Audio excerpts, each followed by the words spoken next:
Hi, my name is Jakub Omsky. I'm originally from Poland. I have been a cellist since I was 6 years old, so that's too many years to count right now.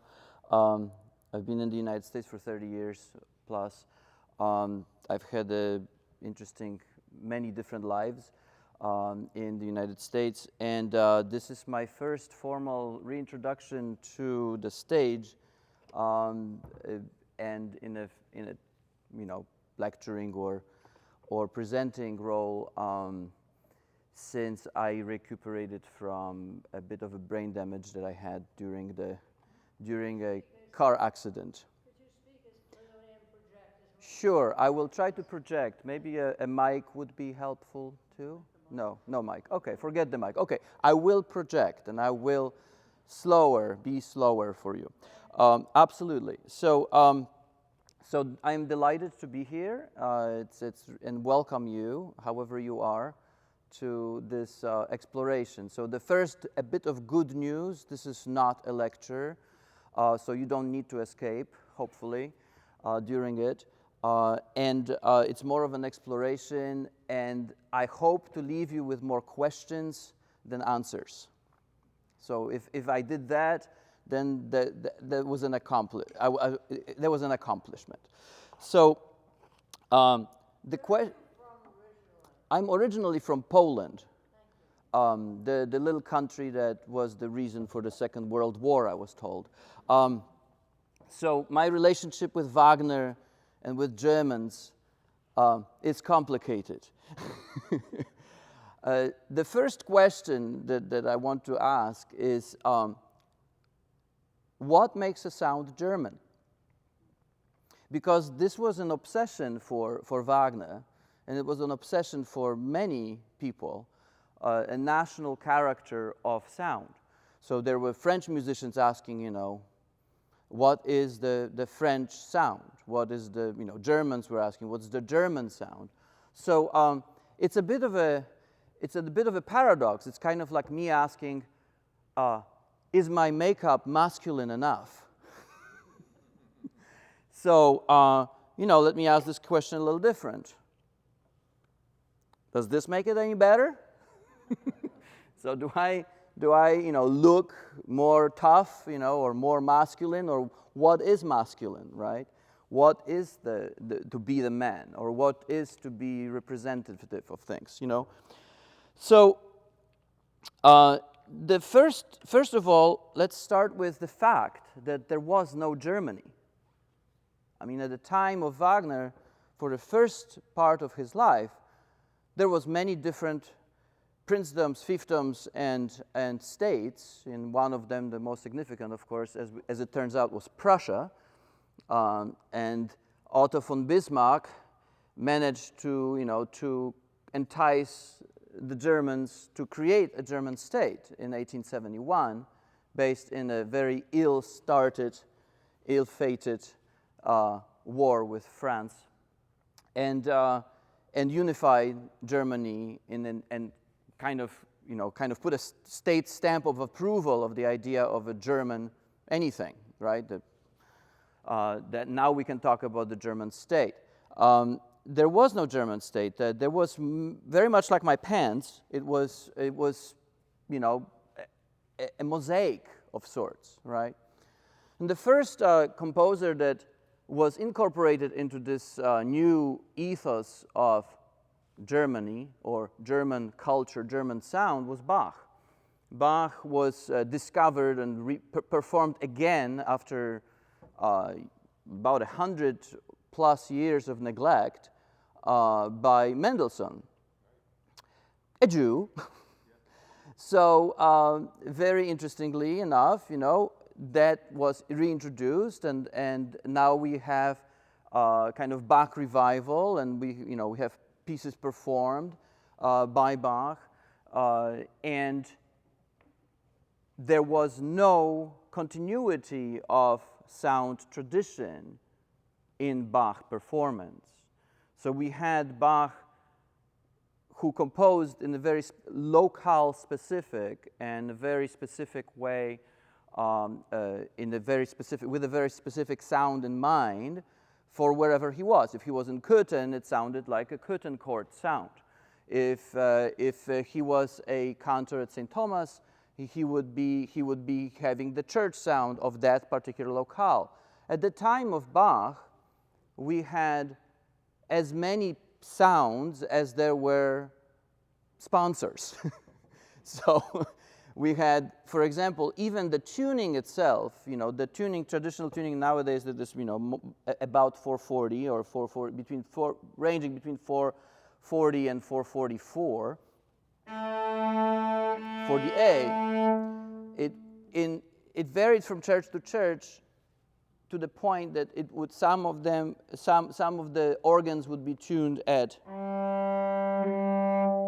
what is now traditionally a G, and then some other churches would be tuned as high as, or even. So you had this incredible variety of sounds, and it continued well into the classical music era period.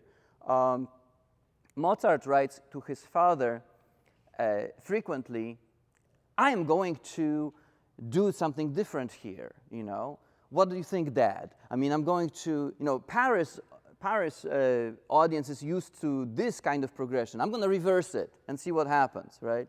And create a scandal in the process." It's kind of heartwarming to me as a musician that he could. Because nowadays, we play and we hope people aren't asleep. And so to cause a riot with sound, is quite an accomplishment in my book. So now when we fast forward to Wagner's time, the question of national identity becomes more and more important to him. He writes that ill-conceived and badly written piece on the Jewishness of sound, and he puts basically the German sound or the serious music sound as a juxtaposed by what he calls the Jewish sound. So he was exploring these concepts very much. I think it was partly jealousy. His competitor at the time, Meyerbeer, was Jewish, and he was very financially well off. So Wagner naturally was jealous of him and also of other accomplished musicians of Jewish origin. So I have, as far as the sound is concerned, here's the question: how to make Wagner sound German? Can we make him sound German? What does it mean? So if we have an opening of the Walküre,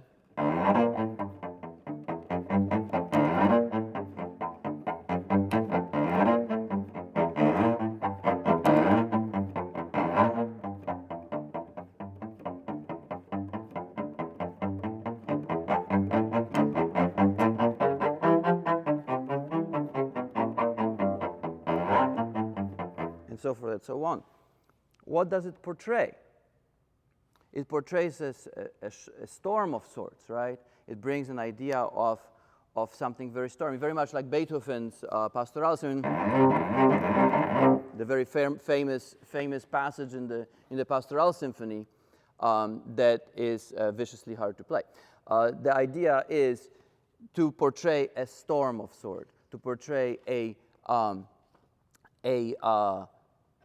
conflict of sorts, something that is dramatic, right? So it's a dramatic sound. Now, that dramatic sound has been all throughout opera. So in French opera, in Italian opera, we have tons of dramatic sounds like this, very, very simply, very, very much like this. Now, what makes a difference, particularly in Wagner's, when I prepared for the performances of the Ring cycle, is the continuity of it. He paints in very large pictures. So, in the Bach's time, when Bach composed for pieces, the pieces were based in gestures. So you had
so in that you have a series of gestures, and all of it is pretty short-lived. I mean, we're talking about, maybe 2.5 minutes max, 3.5 minutes max. Well, as any of you that sat through a Wagner's opera by now know, that's not the case with Wagner. We are talking about large structures, and the gestures, for example, like this one here in Bach.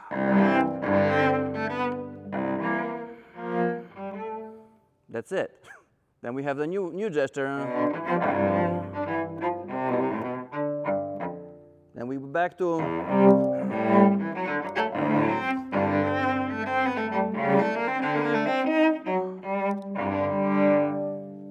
And it's formally created, in little bits and pieces, little motifs, and then they form a phrase, and then we have a coherent, hopefully, performance, bound by harmony. In Wagner, it just continues. It just never ends.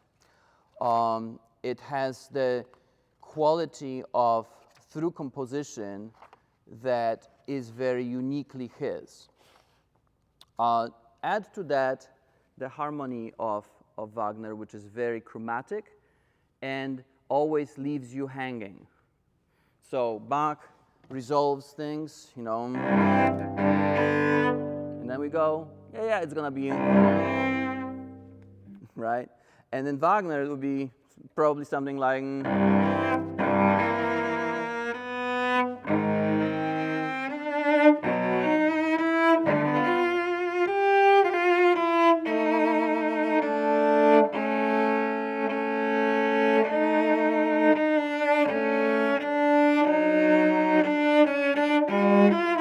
and so forth and so on. So, now, what is the German sound?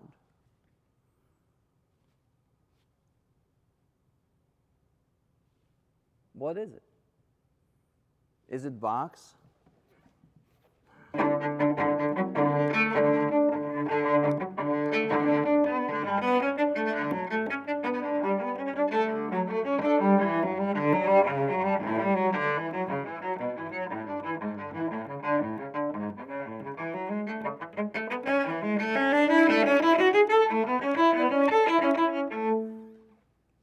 It's nice and jig-like, little jig that he composed and turned it into one of the most magnificent preludes for cello solo, or is it his passion?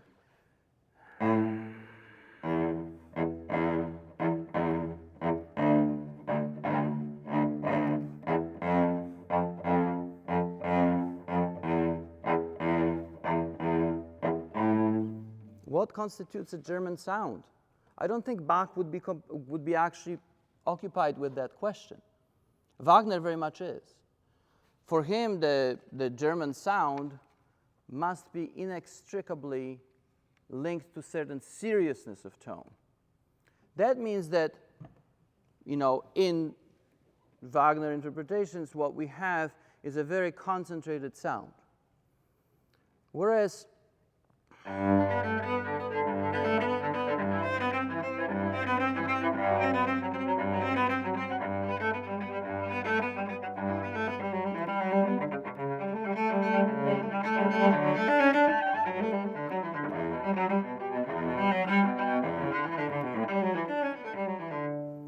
it's not. It's a flowing sound. It's a sound that goes through, and it's kind of given freely to the audience. In Wagner, that'll be good.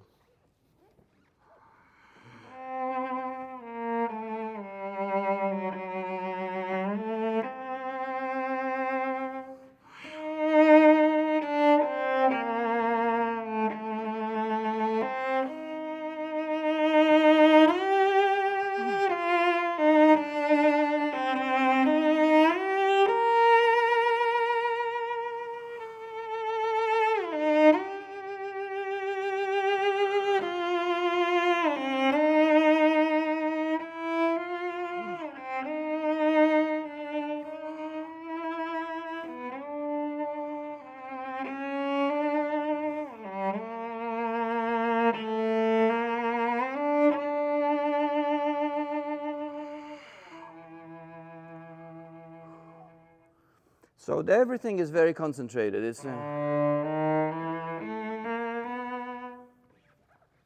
All of it goes back to language.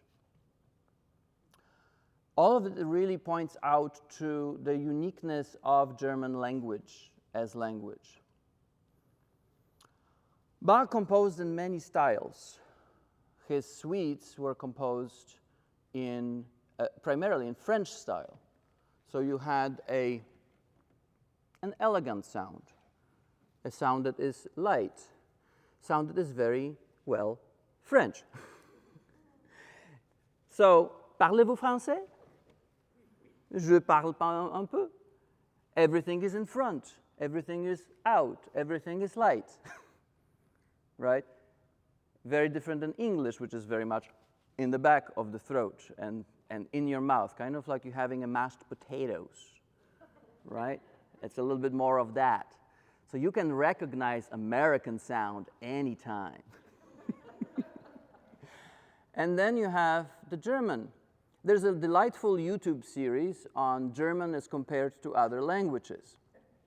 Then they just say different words like daisy, daisy, mariposa, and so forth and so on. And then you have the German word, which is usually very, very harsh sounding, which makes a comedic effect for the YouTube video.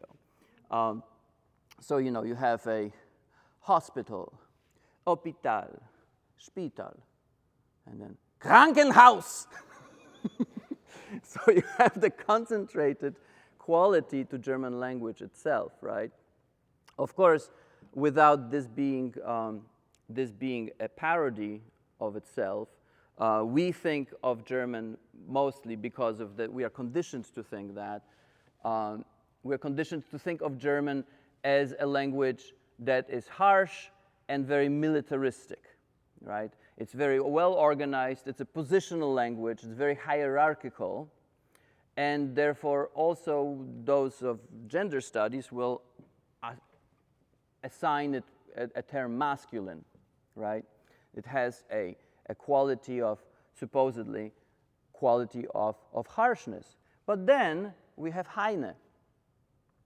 And for example, this great poet, how can you say this is a harsh and German being harsh and militaristic when you hear Im wunderschöne Monat Mai, als alle Knospen sprangen, da ist in meinem Herzen die Liebe aufgegangen. Right? Beautiful, slow, and very gentle, and very, very, very süß. Very, very, very sweet. So, In the exploration as a performer, I'm looking always at language and how the language in which the composer operated, or the language of the style that he was evoking, is sounding. What kind of sound does that constitute? When you have a Italian dolce sound, the sweetness of sound, dolce rolls off your tongue. It's easy, right? It's an easy sound, you know, sort of maybe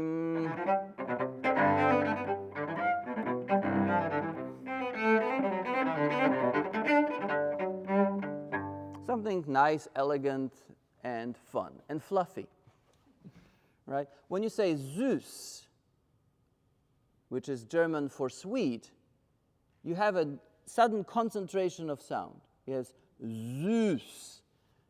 It's not dolce. It's not słodki in Polish, for example, or sladki in Russian. You have süß. So you have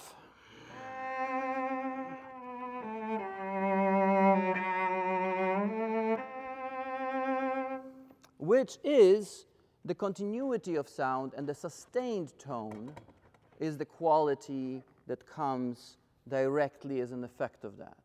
It's a painting in the large scale. So you have something like the opening of the Schumann cello concerto, which was a very complicated piece. So, but very German in its expression. And Schumann was also known for assigning secret words to his musical expression. Everything, although he chose to primarily compose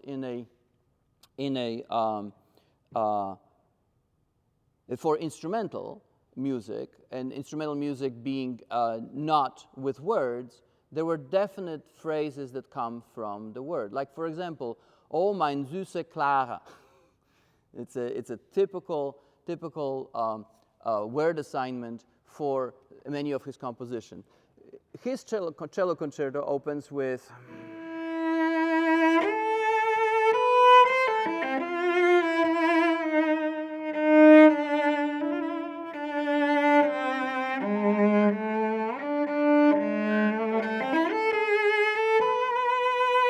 so we have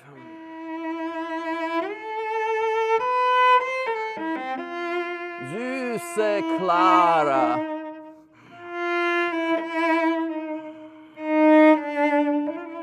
And so forth and so on. But it is through composed. And it is composed in a sustained fashion. And that is the quality that Wagner picks up on. So this is one of the elements that he incorporates into his music. Second element that he incorporates into his music that is very German in his mind is the music of Bach. Now, this is not the music of Bach. It is music of Bach to Wagner. He heard music of Bach being performed in a sustained tone manner, and a 4-bar structure to 8-bar structure that was primarily composed during the time in Germany. So when you have Mendelssohn performing Bach again, then it's kind of like Nikolaus Harnoncourt has likened it to imagine that a waltz by Strauss was discovered, was put in the ground, never performed for 100, 200, 300 years, and then the music is discovered, right? Is it going to sound like a waltz? Well, it's not. It's going to clearly be sound, we see a 3/4 tempo, so we're going to be really true to the score, and we go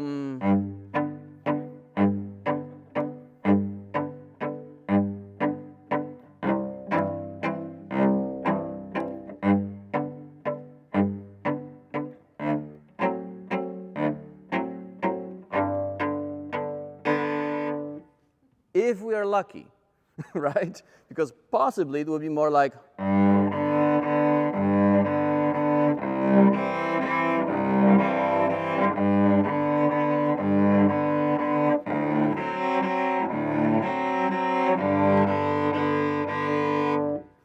right? That's not a waltz. I mean, we all know that it's not a waltz, right? You know, the waltz would be more like,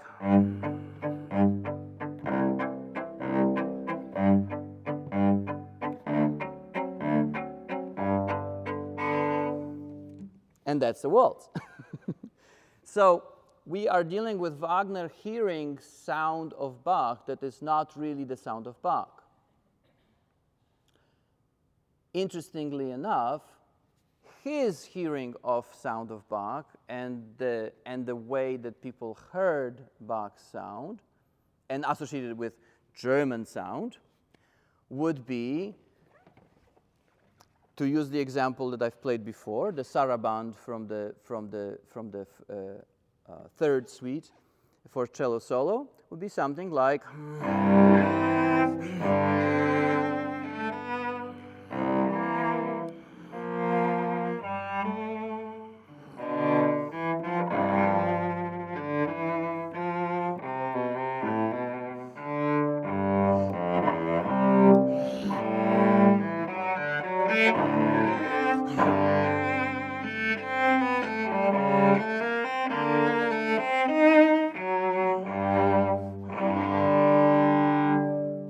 That would be what is traditionally associated with the saraband sound. And that's a misreading, completely, because saraband was a fast dance. Saraband was a hoppy dance. It starts with a hop. So you have...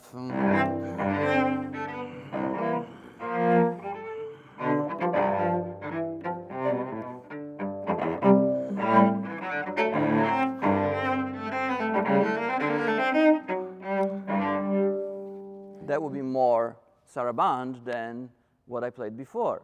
Now, we didn't know that.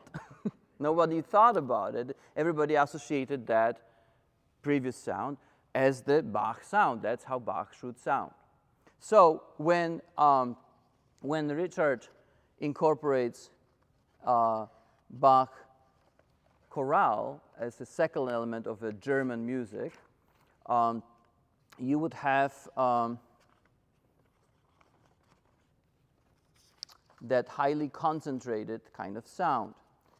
When I performed the Passion of St. Matthias, Matthäus in Kansas, we have, there's an extended passages in which there are recitatives. So the character is saying something like, "Oh, I had coffee with my friends, but my wife did not show up." Right? Something like that. Well, and Richard's idea of that would be based in the sound that he has heard. So we would have more like, "Oh, I had coffee with my friends, but my wife did not show up." And it goes on and on and on, right? So this would be a very different sound, but that's how he incorporates a German sound, a sound of Lutheran chorale, sound of the recitatives from Bach's performance, Bach's cantatas and passions, and so forth and so on. So when you are faced with this, we're going back to the question, is this a German sound? Is this really a German sound? I propose it isn't. I propose that it is not. I propose that it is not a German sound. It is a sound of Wagner. It is sounds of Wagner exploring the idea of a German sound, of what makes it German. starting with the mythology, the Norse mythology that he incorporated and made his own. The story, of course, of the Ring has nothing to do with the Norse mythology, like the true Norse mythology. It has to do with Wagner's reading of it. And it's an artist's view and exploration of a national identity that was important to him during that time. Now, when this presents a very interesting challenges. He has created a sound.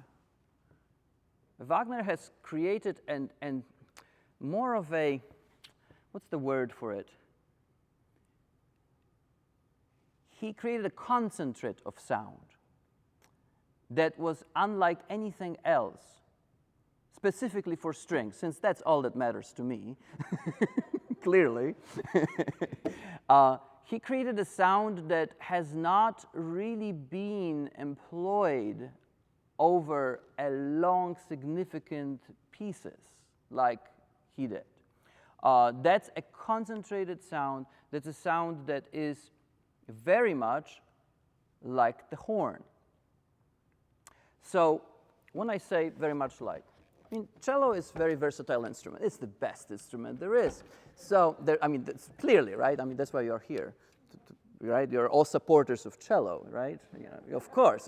I mean, of course. No other instruments ever compares. Well, we can make the cello sound like many different instruments. For example, we can make it sound like a flute.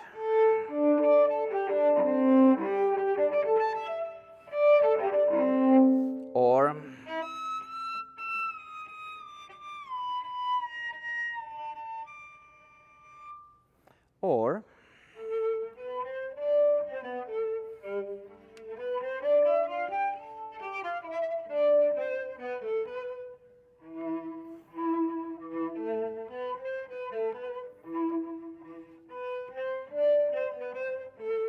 and so forth and so on. Yeah. So this is an example. We can make it sound like an oboe.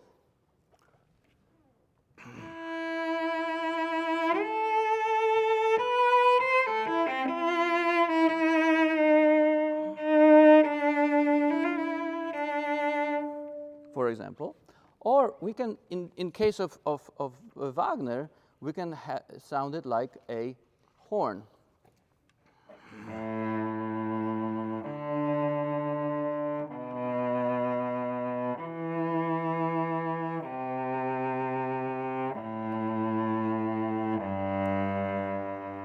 Or I'll add to it so you can really hear it more clearly.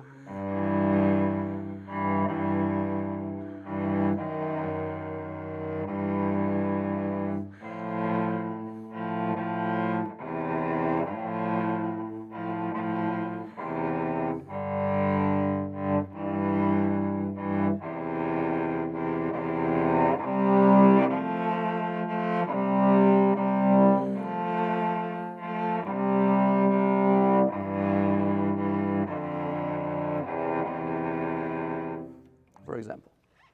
So that is an idea that he has for string sounds, which makes it unbearable for most string players. Why? Well, first of all, let's start with the key. Bach composed for natural keys that sound resonant on string instruments naturally. So you have C major, which is, we have an open string C, we have an open string G, we have an A within the C major scale, we have a D with an open D we can use in the C major scale. So anything will sound pretty resonant. We go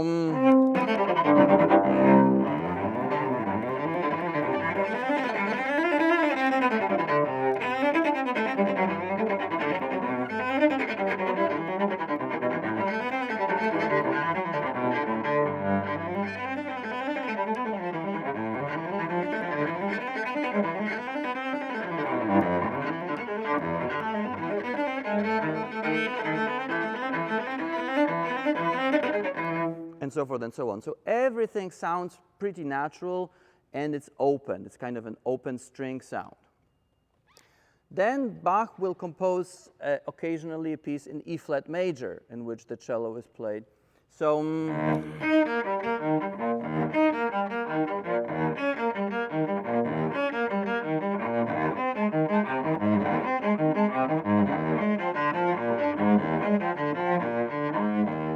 you already hear that E flat is sounding a little, well, not duller, but it sounds a little more concealed. It's not open sound anymore because everything is played with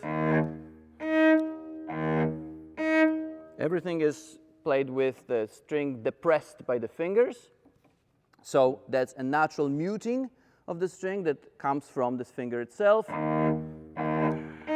versus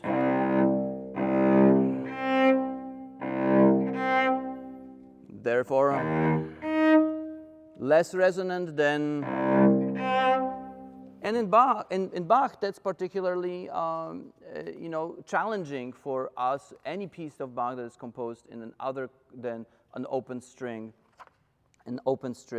key, and in Wagner everything is composed seemingly in no open string sound.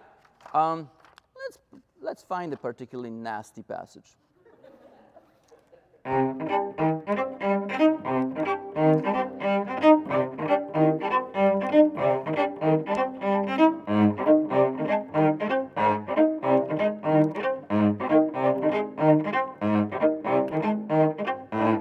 And now the best one.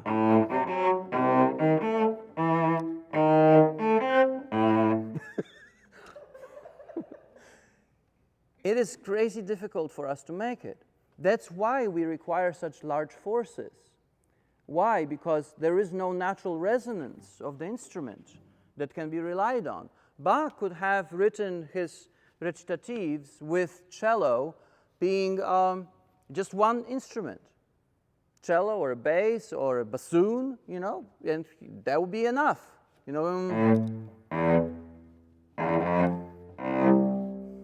Beautiful, great. Now try it half step up. Not bad because there's a D, but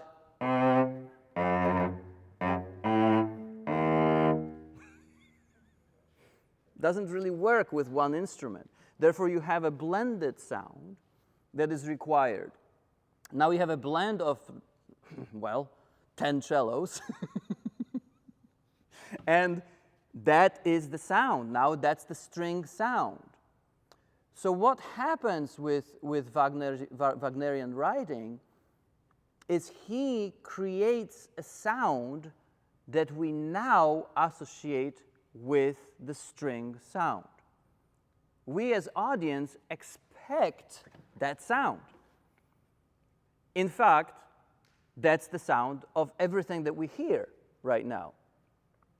If you turn on the television and there is any orchestral score for any of the movies or the series on television, that will be the sound. We hear a sound of a blended orchestra sound. Then this particular passage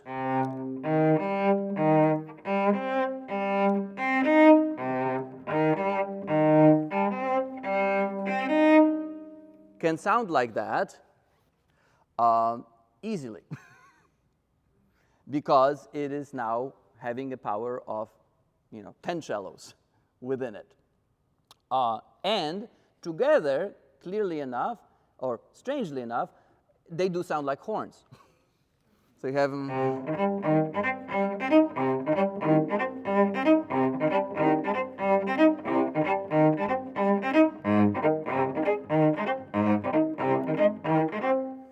Now, I sound like this, and it's resonant because I believe in sacrifice for art. That means I use my full weight, I have to use my full weight of my body to press the string down all the way with minimal muting of the string by the finger's flesh. So I'm playing with my bones, basically. I put my bone of the finger on, and then the worst one is pinky, because my pinky is particularly short, so and thin, so that's actually painful. So and you can tell I enjoyed the pain.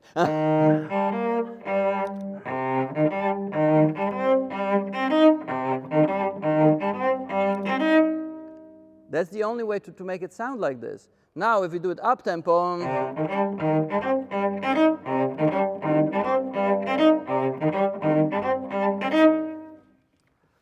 and now do that for 2.5 hours.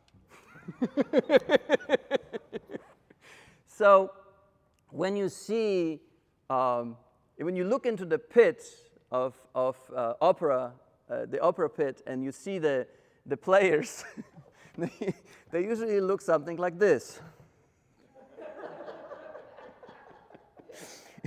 They're about to play, because they're about to have a workout of their time just to play a simple, heroic German passage. And then you frequently also see during the performance, if you look into the pit, you see something like, sorry.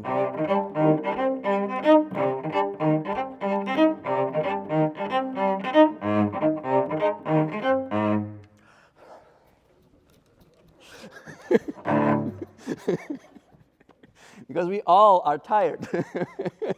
We have to use all of our resources in order to make that sound happen. So we have certain elements now in this exploration. If we look at the elements that were incorporated by Wagner into his idea of what is German sound, we have the element of the chorale.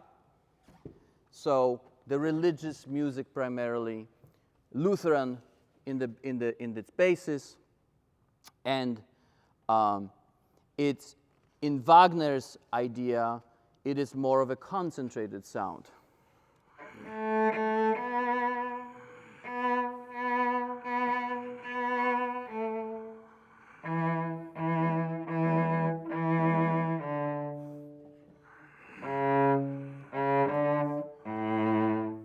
And then we have the recitative sound, which normally would be in.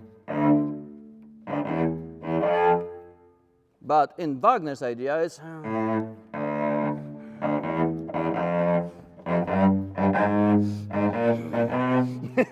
And keeps going, usually, in very unexpected turns, depending on the drama on the stage. And then we have the idea of the tone color for the strings is the tone color for the horns. It's one color. So the color is not, there's no variety here. Cello never sounds like.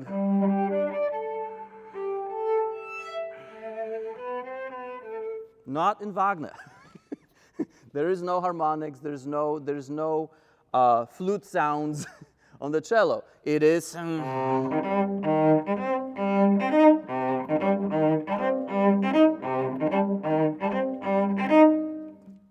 Associated with the hunt and associated with heroic music. So there was another element, of course, moral superiority. It's a very particularly German concept. It comes from the language itself. I studied with Eleanor Schönfeld, who was an absolutely fabulous, legendary German cellist. And also I had a conducting teacher, Hans Beer, also German. He used to teach us with a Luftwaffe knife that he placed at this particular part, because he wanted to make sure that we always conduct on the level of the orchestra. So we never come up beyond a certain point. So he would pull out his swastika-adorned Luftwaffe knife and put it right above our hand in order for us to conduct properly. He used to also yell very, very loud when he didn't think that we breathed. And as he was hard of hearing, that created a particular problem, because we would have to basically pretend that we are wheezing in the last stages of tuberculosis in order for him to notice that we are breathing. So you'll be like, that was the only way that Hans would actually accept and approve of your conducting. Otherwise, he would sing, "Breathe, Jakub, breathe!" I will never forget this. Still wake up in cold sweat at night. The other thing that I wake up in cold sweat at night, particularly preparing for this performance of the Walküre later today, is "Du bist immoral!" You are immoral, which means you have no rhythm. Germans associate rhythm and rhythmic fidelity to morality. So, 1, 2, 3, 4, 5. 1, 2, 3, 4, 5. 1, 2, 3, 4, 5. 1, 2, 3, 4, 5. 1, 2, 3, 4, 5. 1, 2, 3, 4, 5. So it's not. Don't do that, or you're immoral. You got to do.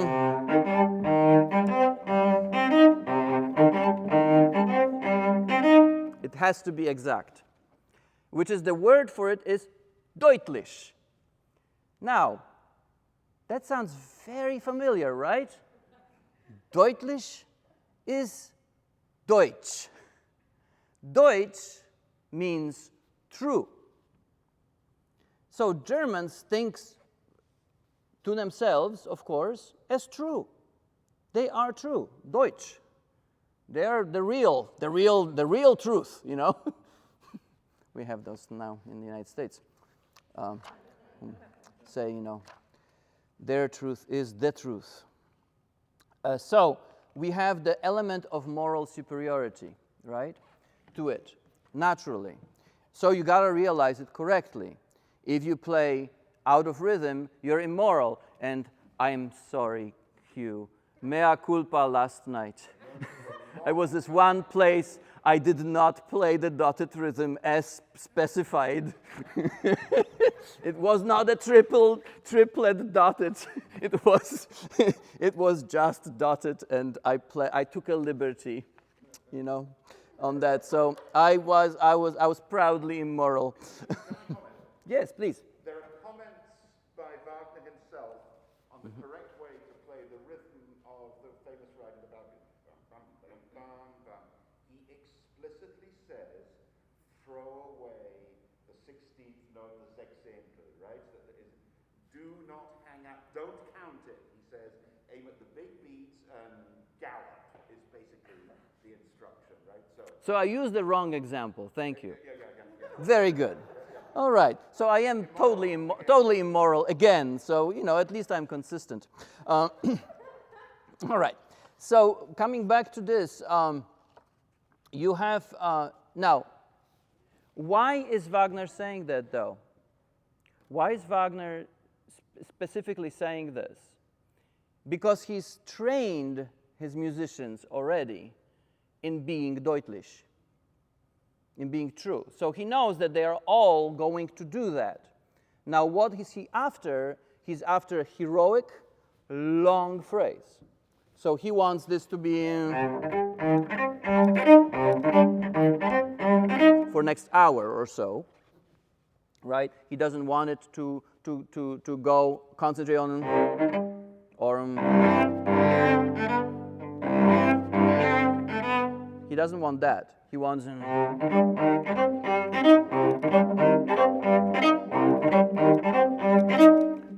going on and on and on. So that's also in the idea of deutlich, but now married to a long phrase and sustained tone. So I'm not so immoral after all. Okay. Yes, you are. All right, you won't let me get away with it. Fine. Let's look at some of the things.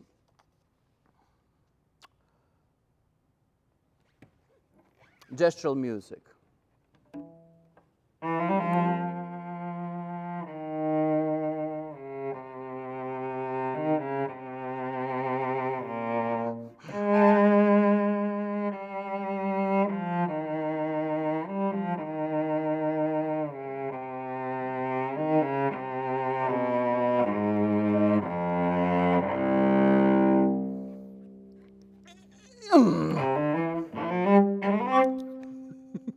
for example. So, if I were to perform this as Bach, or a piece would be a chorale, it would be something like.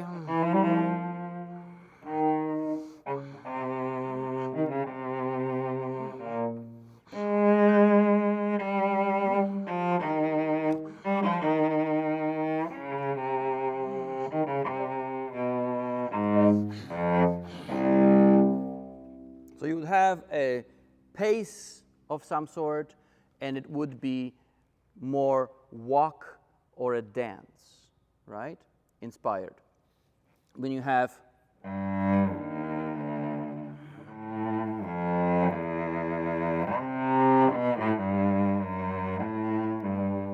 that's more of a song, right? Same as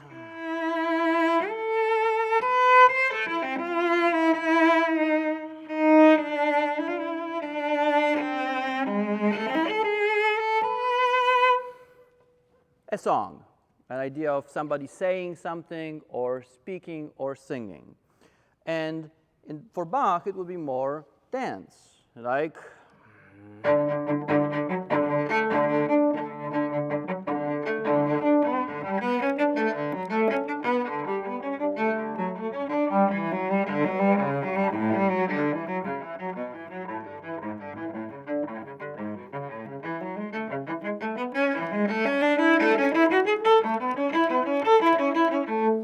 So the idea is more of a dance-like, and it has a pacing very typical for somebody who is walking or dancing, right?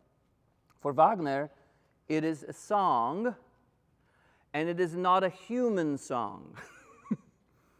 Wagner is extremely inhuman in his approach by searching for the divine. The divine is not bound by breathing. You know, who would bother with breathing when you can be a god, right? You're eternal. So therefore, the idea is you have eternity to go, and it does feel like eternity at times. You know, you keep going, and it's very inhuman. It is idea of.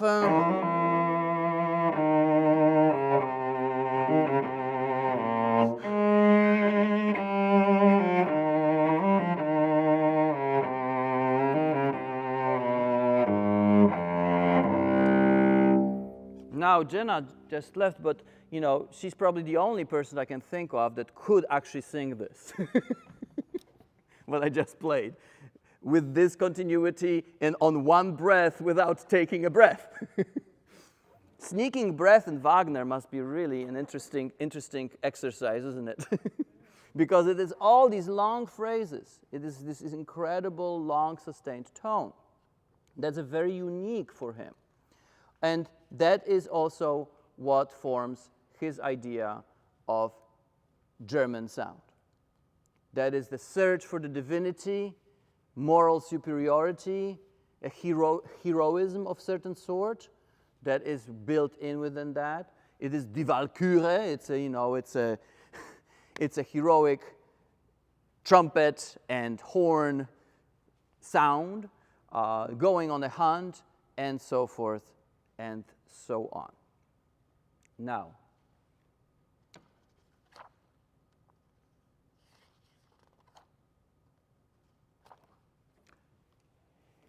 did he leave us with German sound? I propose that paradox of life is no. He actually left us with what is considered now a universal sound. You have an international sound right now, and whether you go and perform in India, or whether you perform in South America, or whether you perform classical music pieces in anywhere in the world, the sound that you're going to hear is really a Wagnerian sound. It is the sound of sustained notes, long phrases, large structures, especially popularized by people like Russians. Russians basically embraced the German music Most of musicians in Russia were trained by German teachers. And so you have Rostropovich, for example, when he played the Dvořák concerto. Dvořák, being Czech, does not do really a Wagnerian sound. Does not do the long phrases. It's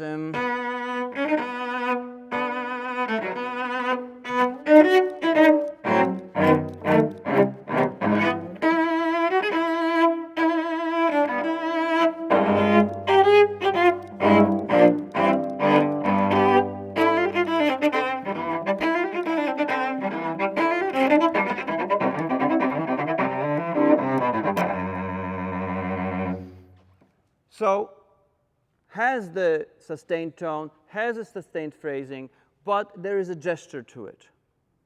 There is a structure to it that is a small piece structure.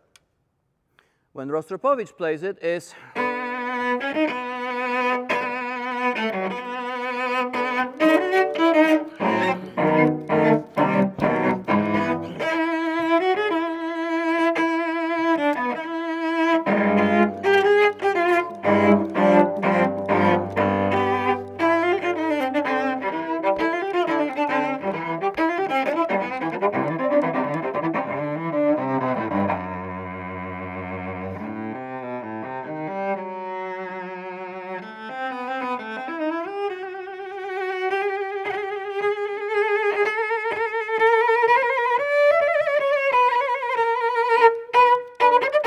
and so forth and so on. It's a large structure and a large approach to phrasing and a large harmonic rhythm. So Wagner left us his legacy of what he thought and explored to be a German sound. Heroic, long phrases, horn-like, sustained. And now that's the sound. We have been incorporated into German sound. And we have not been incorporated into true German sound. Because for me, I still believe in the mosaic. I still believe that Bach's pieces are the German sound. When you have song and dance and walking and the drama and appropriate parts of different sounds of different cultures that he has incorporated into his playing according to a plan of dramatic plan of his piece. So I'd like to leave today leave you with playing some Bach. Maybe partly because I want a relief from the Walküre. So I'd like to play for you the couple pieces from the Bach's Sixth Suite in D major. The paradox of it being that I'm playing on the wrong instrument, because the Sixth Suite was composed for a 5-string instrument called viola pomposa, and that Bach invented and performed on himself. And that's a 5-string instrument. Mine has 4 strings. Sorry, I came up short. And so therefore I'm adapting this, of course, and playing extended techniques that allow me to play it, with the resonance that was required. This piece, the prelude, is traditionally approached again with a Wagnerian sound in mind. Usually you will hear it as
That sounds familiar, right?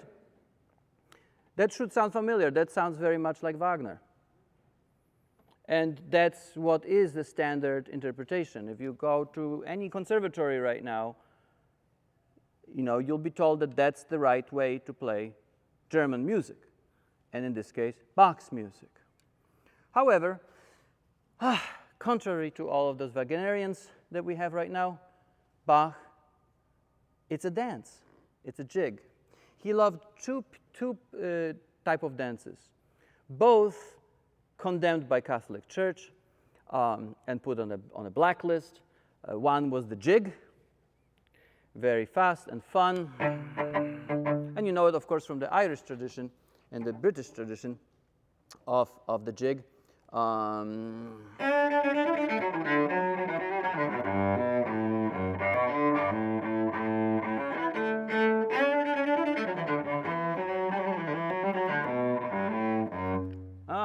My Irish jig is not there today. So, but that's the idea of this, right? And then the other one was the saraband, which was also condemned by Catholic Church for its sexuality and sensuality of the dance, and it was rather fast dance. So I'm reconstructing Bach now with the idea of German sound being the jig, the dance, and the variety of tones. So, yep, and we are over, right? Yeah, great.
Thank you. I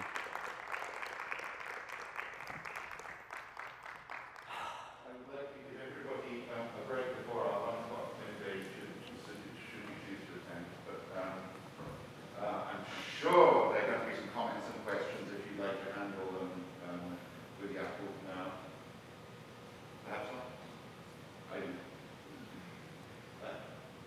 I'd like to say I was fascinated by you talking about Germanness of sound as a built-in to Wagner. So just to toot the Tundi horn, those of you who attended the Rheingold, you'll have heard certain subversions of what a traditional German sound is. We have an ukulele playing at one point. We have substituted entirely, I have substituted entirely some of the thick recitativo accompaniments that Jakub has identified for harpsichord, in my mind, to express the fragility of the gods, you know, appearing all pompous, but actually some spirit of, frankly, non-German comic opera sitting underneath them, right?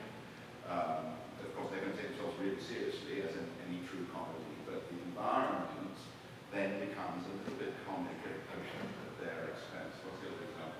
There's the tarnion, there's the harpsichord, and there's one cello. There's one cello, right? That's the version right there, right? Yes, you carry the wings of the world in his immoral way. Yes, right. That's what I want to say. Thank you, that's something that opened up for me. Anybody else have anything they'd like to share or question? Thank you. My pleasure. Thank you. Yes. I have an observation. I don't know if it's accurate, but I grew up in a German-speaking household. Yes. I sing in the Worcester chorus. I've done a great passion with the Bach, B minor. My observation is that Wagner, what you have just taught us, thank you so much, is sustained orchestration, which means legato. Yes. But he stopped, Wagner is stopped with the German language, which I view as staccato. It's filled with glottal entries, every word. Natürlich. Ich bin eine geborene Wienerin. You can't legato that phrase. Sicher. How did he do that? You say he created a German sound, but he didn't with the goal. So true. How did he do that? I believe that he actually did it with his the work from the opposing camp. That means the Brahms camp. That's the camp that Schumann was in. Because Schumann created the most amazing, mind-blowing vocal music, like when he created the Heine, the Dichterliebe.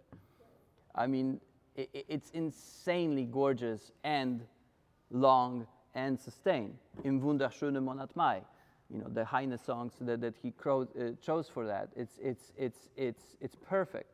So I think that has the work on German language becoming a romantic language, a language for expressing intimate emotion and sentimentality, would be the work of the poets. Would be the work of Heine, would be the work of Rilke, would be the work of so many amazing German poets that took that staccato German and created it into legato or portato. Portato sound. Yeah, but it's true. Wagner doesn't invent anything. Again, he incorporated all of these elements. He incorporated elements from all the German music, you know, like I didn't even touch on Haydn and the Viennese tradition, you know, but when you have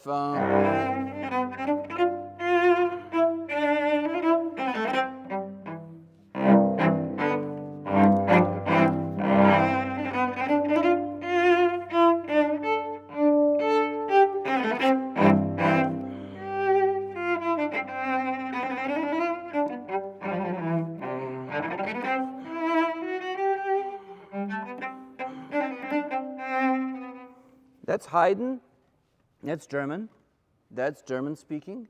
and recreating, or like Haydn's creation. Same thing. You have the background of that. Can you hear this Sure. in the background? Yes. Same key, actually. Yes, exactly. Thank you.